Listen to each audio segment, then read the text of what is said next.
It's the Brad and John Show. It is the Brad and John Show. This is the B Block. Today's date, I didn't give that. Today's date is September 16th.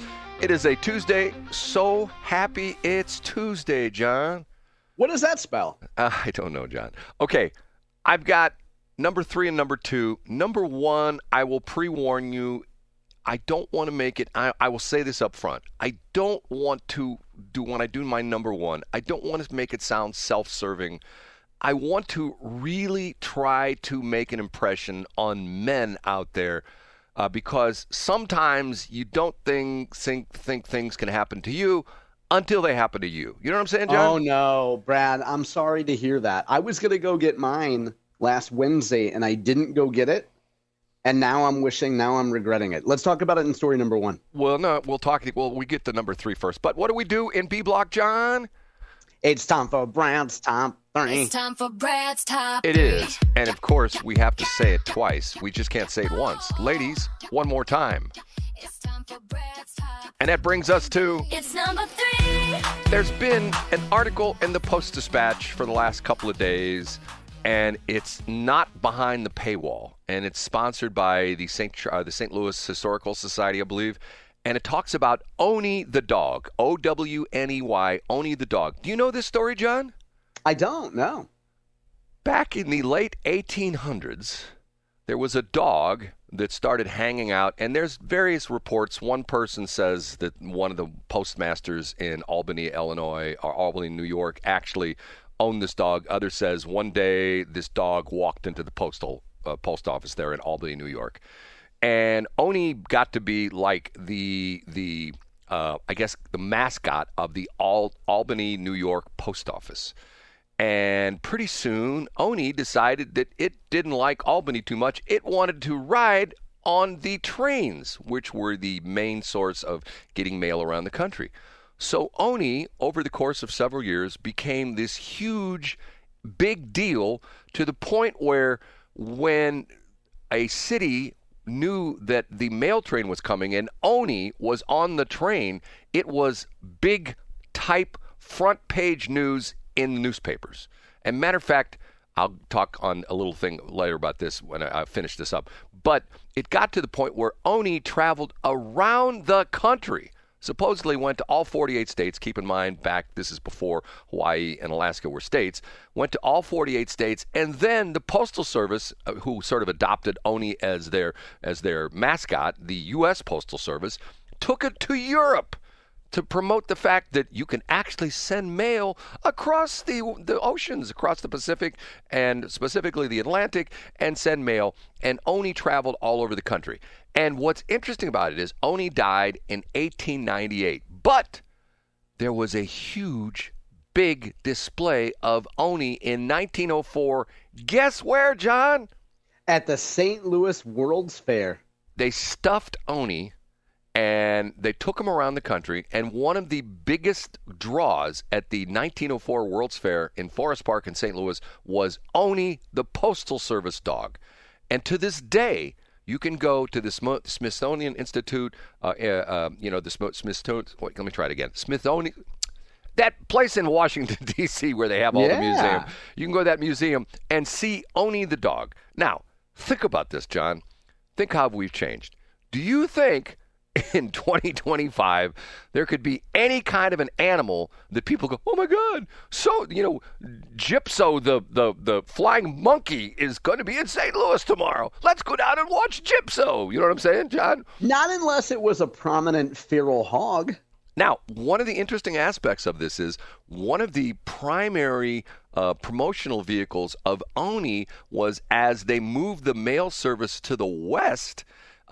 He became more and more prominent because for a long time there wasn't much mail service to the west, at least not very regular mail service. And one of the things, and it still amazes me, one of the big stories in the Post-Dispatch was, or I think way back when Post-Dispatch was around, they had a picture of, or not a picture, but they had like a drawing or something like that of Oni in the mail truck coming across the Eads Bridge into downtown St. Louis to go to the main post office. So that is the story of Oni the dog. If you go to stltoday.com, you can cursor down or scroll down, whatever you do, and you can find the Oni the dog story. It's a pretty interesting story. And the downside of Oni the dog was? What's that? Oni the dog has the same problem that I have. You know what that is? Oh, yeah? What's that? As he got older, he got mean, and he started biting people. That's what I do. I mean, somebody comes around me and they say something bad to me. I just, and Brad, who paid for that story? Did you say the Missouri Historical Society paid the Post-Dispatch for that coverage? Yeah, it's a sponsored story, and it's on there. I see. Okay. It's pretty interesting story. Okay, pretty interesting story. Okay, ready for number 2? Yeah. I don't believe you didn't have this. It's time for Brad's number 2. It's time for Brad's number 2. I am sitting here looking at my story from the St. Louis Public Radio website, stlpr.org, and it has a handsome-looking devil in a blue blazer, looking very smart in his, and matter of fact, you can see his muscles bulging through his blue blazer, and he's smiling as he holds in his hand, guess what, John? I have no idea. Oh, wow. Here we go. Are you going to call him, Brad? It's Mark McCluskey holding his wife's gun that he got returned from the St. Louis Sheriff's Department. No way. Yes. Folks can find that story on johncombest.com today. Brad, are you going to call Mark this morning? Mark, and here's the caption to the picture. Mark McCluskey holds a pistol that his wife pointed at protesters in 2020 after getting it back from St. Louis Sheriff Alfred Montgomery on September 4th. See, Alfred does do good things. Everybody says he's doing bad things. The pistol and a second firearm were seized from the couple after they were convicted of misdemeanors in 2021. The charges were later expunged, and McCluskey sued to have the firearms returned. So... And here we go. Here's his post on X. Reunited at last, and the sheriff himself came down to congratulate me on the return. And this is the picture of him. He's standing at I guess it's like the property window at the St. Louis Sheriff's Department, and he's pulling the gun out from a box, an evidence box, and he's got the gun back. Now, from what I understand, it might be wrong, but I'm not Mr. Super Duper gun guy. I know gun a little bit enough to be dangerous with guns, but I believe this was sort of a junk 380 pistol. And remember, there was all sorts of controversy that they even came out and said it didn't even work. It was a prop gun. Remember that when they said it was? Yeah, I think so. So this is Mark McCluskey holding the gun. Okay, so should I really try to call him? Well, first of all, I love how St. Louis Public Radio attributes the photo, as they should, to Mark McCluskey on X. So the question is, did Mark bring Patty with him just to take a picture? Or did Mark grab a passerby and say, hey, here's my phone. Would you mind taking a picture of me? Or did he enlist the help of a member of sheriff's staff? You get what I'm saying? If he did, wouldn't that be against the union? Aren't the sheriff's people union? Aren't they not allowed to? Yeah, do that? I think they can't take a photo there. Right. No, I think that's great. I love the fact that I thought of you obviously immediately when I saw this headline, and I thought, well, there's Brad's buddy. Yeah, there's my buddy right there. Okay, good old Mark got his gun back. Maybe we'll call, maybe we won't. Okay, we're ready for number 1? Yeah, let's do it, Brad. Okay, here we go. And now, big finish, Brad's number. Once again, I don't want to make this about me, but unfortunately, it is about me. But I'm going to use me as an example. I talked about this 2 weeks ago. Every year in September, the Dave Sinclair family of auto dealers puts on, and they do it at they have 4 locations, but they do it at 3 locations. They do it at the GMC Buick dealership at Tesson Ferry in Lindbergh.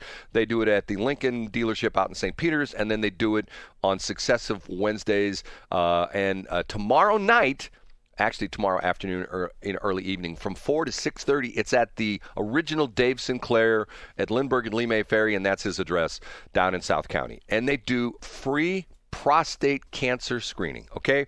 I knew Dave Sinclair, not like he was my buddy, but I bought a lot of cars from Dave Sinclair back in the day, and I would see Dave down there from time to time. He would always come through the service department when I was picking up one of my cars being serviced, and he'd shake my hand, and he'd talk to me a little bit about the radio business, yada, yada, yada, yada. Okay, so I do believe, I've never really heard the whole story come out that Dave died of prostate cancer. That's what I think happened, because that's why they do this. So they enlist this company called Urology of St. Louis, and you go, and it's a free screening, and it's pretty simple. I did it on September 3rd. Went down there on Wednesday night, And it's a blood test. You walk in, you fill out the form, you put your name on a self-addressed stamped envelope that they give you. They do the blood draw. Typically within a week, I get the letter in the mail saying, "Hey, Brad, you're doing fine. Your rate, your PSA was X, and that's well below the limit."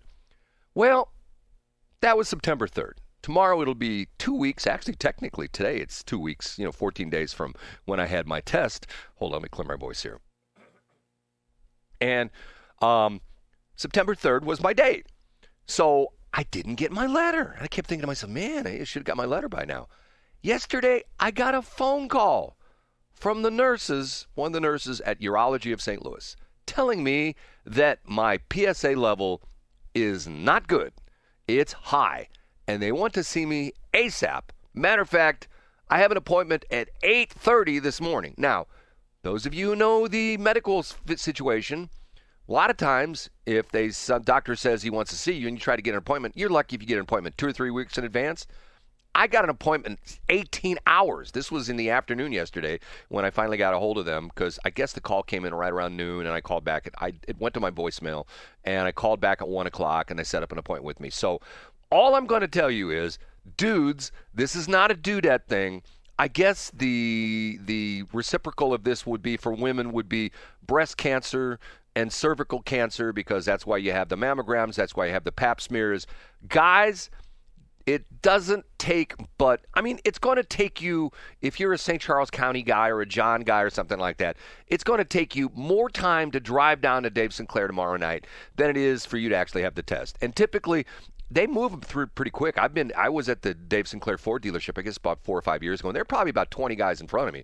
And I was in and out of there in a half an hour. I mean, it moves real quick because you fill out the form, you sit and wait, they call your name, you go up to where the nurse is at, they put you down, they put the rubber band around your arm, all that kind of stuff, stick the needle in your arm, take the blood, and then they do the sample. So this is not anything to mess with. So I'm not saying this because it's happened to me, but how many of us go like, it's not going to happen to me.